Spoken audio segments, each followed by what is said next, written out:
how long can we all get together at this center and do prayers and learn and share?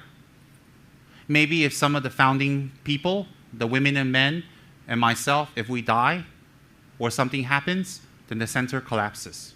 Then everything we've done is forgotten and it's gone.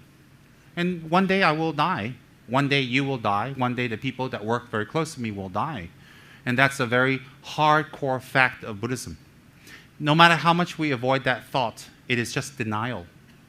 And the more we deny, the less we do spiritual practice. The more we accept the truth, the more we will do spiritual practice.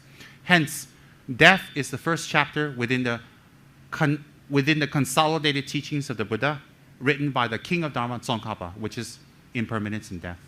And the reason that is so important, and it's on the first chapter, is do you find yourself having difficulty changing your habits? Do you find yourself having difficulty choosing Dharma work over secular?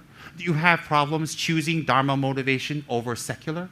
Do you have problems and you find yourself lazy, unmotivated, unable to change? Do you find yourself falling into old habits? Do you see the years passing by and your mind doesn't change? Do you see your knowledge in Dharma growing, but your practice and your mind doesn't transform much?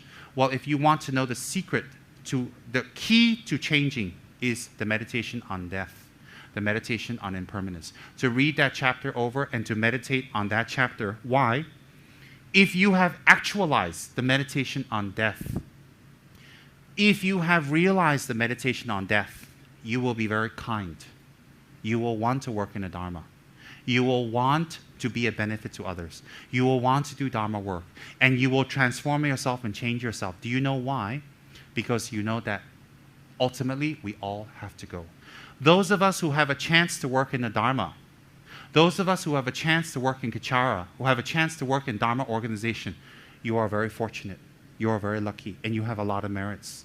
Those of us who do not work in the Dharma, for whatever reasons, or run away from Dharma work, it shows how selfish your mind is, how you have not learned the Dharma. It shows how little merit you have. And it's like you're hungry, people give you gold, you throw the gold away, and you grab onto a rock. Simple. So later, definitely you'll have problems. Definitely you have difficulties. Definitely. So therefore, how much Dharma you do, how much you transform your mind, how much your mind changes, how much you can change your old habits is 100% dependent on meditation of death and impermanence. 100%.